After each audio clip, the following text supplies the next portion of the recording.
शेख साहब 26वीं तरमीम हुई, फिर 27वीं तरमीम हुई और अब 28वीं तरमीम का बहुत ज़्यादा शोर शराबा मचा हुआ है। बिलावल भुट्टो जरदारी साहब का एक अहम बयान भी आया कि कल यानी 15 मई को हुकूमत के साथ पीपल्स पार्टी के बाकायदा मुज़ाकरात शुरू होने जा रहे हैं। आपको क्या ये एक फिक्स मैच नज़र आ रहा है जिसके अकॉर्डिंगली ये जो 28वीं तरमीम है ये दोबारा पास कर दी जाएगी, पहले जिस तरह 26वीं 27वीं हुई और अब 28वीं भी हो जाएगी? देखिए सुजैन, बात तो बड़ी सिंपल सी है। अददी बर्तरी उनके पास है, बेशक फॉर्म 47 के लोग हैं, जाली हुकूमत है। पिछली दफ़ा 5 बेज़मीर अफराद जो है वो हमारे से भी चले गए और फिर वज़ीर बन गए, आपने देखा होगा। अलामा साहब के साथ हम, मौलाना साहब के साथ हम इंगेज करते रहे। Ultimately he decided to side with the government. आपको याद होगा मैं मौलाना फजल रहमान साहब की बात कर रहा हूँ। तो उनके लिए उसको पास करवाना तो वो कोई ऐसा इशू कोई नहीं, आपके सामने है, नंबर आपके सामने है। पीपल्स पार्टी जो है, अगर आप उसको देखें तो पीपल्स पार्टी हमेशा एक हाई मॉरल ग्राउंड लेने की कोशिश करती है, तकरीरें करती है, उसके बाद ultimately they and up voting for these amendments. और फिर उसके बाद बड़ा प्राइड भी फील करते हैं। आपको याद होगा कि लास्ट अमेंडमेंट के बाद बिलावल साहब ने किस तरीके से वो किया था। बाद में फिर रोते धोते भी हैं, फिर जिस वक्त उनको लिफ्ट नहीं कराई जाती। मैं ये समझता हूँ कि हम तो बुनियादी तौर पे इन अमेंडमेंट्स के खिलाफ हैं। अगर कोई अमेंडमेंट्स पिछली अमेंडमेंट्स को अनडू करने के लिए आए तो फिर तो बड़ी अच्छी बात है, मगर क्योंकि उसका ड्राफ्ट हमारे सामने नहीं है तो हमें पता नहीं है कि हम क्या बात करें। यानी हुकूमत ने पीटीआई को ऑन बोर्ड नहीं लिया? नहीं, कोई बिल्कुल इस किस्म का कोई ऑन बोर्ड वाली बात। लास्ट टाइम आप याद करें, इवन बिलावल को पता कोई नहीं था कि असल ड्राफ्ट में चीजें क्या है। तारड़ साहब से जब हम मांगते थे हमारी पार्टी के लोग कि ड्राफ्ट क्या है, तो वो भी इधर उधर के फोटो कॉपियां ला के हमें दे दिया करते थे। याद है आपको? ये इस बात को हमने बड़ा मीडिया में उठाया कि भाई ये तो इनको खुद आखिरी मिनट में ड्राफ्ट आता है और ये क्या कर रहे हैं यहाँ पे। आपने एक लफ्ज इस्तेमाल किया, शोर शराबा। ये शोर शराबा नहीं है इसका, ये शोर खराबा है सारा। इसलिए कि जितने मुंह उतनी बातें हैं।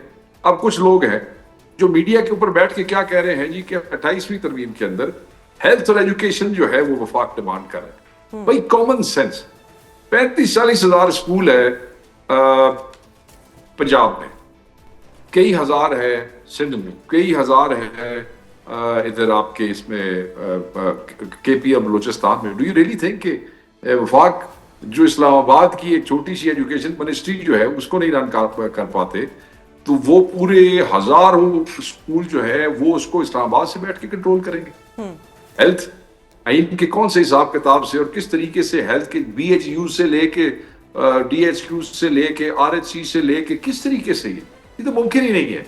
तो मुझे नहीं समझ आती कि लोग ये किस किस्म के एनालिसिस दे रहे हैं। और फिर मैंने ये भी सुना, कुछ लोगों ने कहा कि जी आप ये तो कटौतियां करना चाहते हैं और ये तो ये जो NFC के हवाले से बजट के अंदर। देखिए मेरी बात सुने, 20 तारीख को और 22 तारीख को याद रखिएगा, NEC और APCC ये 2 मीटिंग्स हो जाती हैं। आपका बजट जो है वो 90% इन 2 मीटिंगों के अंदर क्लियर हो जाता है, आ जाता है सामने। ठीक है जी, यकम को वो वफाक बजट पेश करे, 2-3 को KP बजट पेश करेगा। वो कौन सी कटौती और कहाँ की कटौती है, कैसे मुमकिन है? सही। तो मैं ये समझता हूँ कि और अच्छा फिर कुछ ऐसी स्पेकुलेशन भी है, वो ये असम्बलियों के टाइम बढ़ जाएंगे, कोई कहता है सूबे बढ़ जाएंगे, कोई कहता है कि कोई इख्तियारात जो पिछली दफा को रह गए थे वो आओ जाएंगे। कहने का मकसद ये है कि जब तक कोई ड्राफ्ट हमारे सामने न हो हम उस पर किस तरीके से बात कर सकते हैं।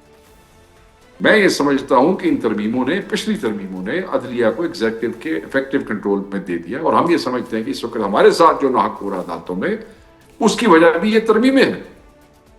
शेख साहब, आपने कहा कि सूबों का शेयर कम नहीं हो सकता। 26वीं तरमीम भी हुई, फिर 27वीं भी हुई, फेडरल कॉन्स्टिट्यूशनल कोर्ट्स भी बने, उसके बाद वफाकी आईनी अदालत में जिस तरह से केसेस गए हम सब ने देखा। तो इस हुकूमत को आप हल्का क्यों ले रहे हैं? ये तो कुछ भी कर सकते हैं।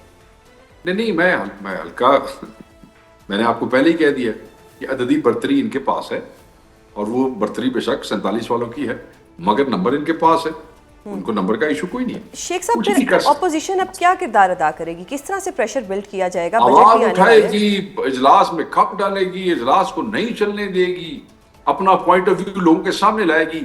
ये जो बातें भी 28वीं तरमीम के बारे में कर रहे हैं ना, ये जो शोर शराबे का आपने लफ्ज इस्तेमाल किया बड़ा जबरदस्त, ये बेसिकली असल इशू से तवज्जो हटाने के लिए है। 28वीं तरमीम का जिक्र इस वक्त आ गया, किस वजह से? भाई तेल की कीमतें, गंदम की कीमतें, आटे की कीमतें, फ्यूल की कीमतें, बजट आ रहा है, ये तवज्जो हटाने के लिए 28वीं तरमीम का शोर शराबा शुरू कर रहे हैं। तवज्जो हटाने के लिए ये इस किस्म की बेहुदा गुफ्तगू जो है इधर उधर हो रही है, जिसका कोई ना सारे ना कोई पैर है। असल इश्यू इस वक्त क्या है सुलैन? गंदम, आटा, घी, चावल, चीनी, तेल, महंगाई, जॉब, बिजनेसेस बंद हो रहे हैं, जॉब और बजट सर के ऊपर। तो ये सिर्फ तवज्जो हटा रहे हैं। और ये मैं आपको बताऊं, एनईसी और एपीसीसी में जब 20-22 को तो हर चीज क्लियर हो जाएगी किस बात की, तो हम तो ये तवज्जो नहीं हटने देंगे। हमें पता है कि इनकी गेम क्या है, तो हम तो इनको एक्सपोज करेंगे भाई, ऐसे तो नहीं रहे। हाँ सही। सर, आपने आवाम के शोर शराबे की बात की, तवज्जो हटाने की बात की।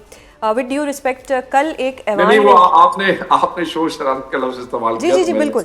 कल एक कौमी असम्बली में शोर शराबा हुआ, पीटीआई के अरकान के दरमियान कुछ लड़ाई हुई, पहले 2 में शुरू हुई, फिर ज्यादा लोग हो गए। Unfortunate, very sad and very unfortunate, very sad and very unfortunate. Don't you think कि गवर्नमेंट इस चीज को आप लोगों के अगेंस्ट हमेशा इस्तेमाल करती है और अब पब्लिक पे भी यही इंप्रेशन आ रहा है? This should not have happened. This should not have happened. I have spoken to one of the guys. मेरी उनमें से इकबाल अफरीदी साहब से बात हुई है, and I think it should not have happened. It was a sad and an unfortunate show for a party that needs unity right now.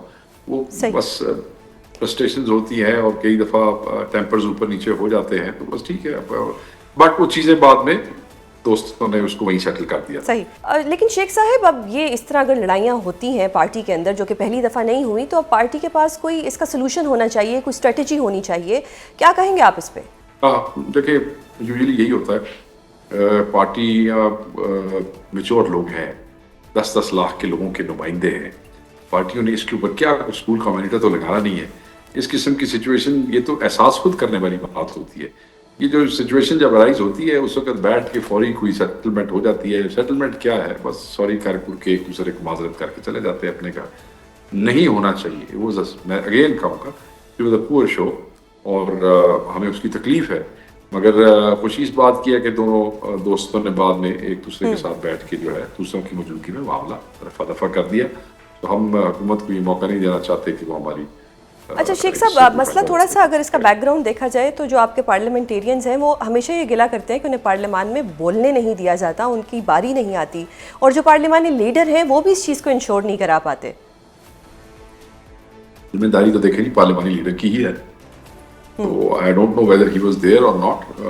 नौजवान नया बनाया है उन्होंने शायद खटक को, यंग है मैंने, तो बिल्कुल he has to assert himself और वो बिल्कुल मौका मिलना चाहिए। मगर एक ज़हन में रखिएगा, ये हुकूमत और स्पीकर साहब थोड़ी सी डिस्क्रिमिनेशन करते हैं हमारे साथ, हमारे बंदों को टाइम कम देते हैं। ट्रू।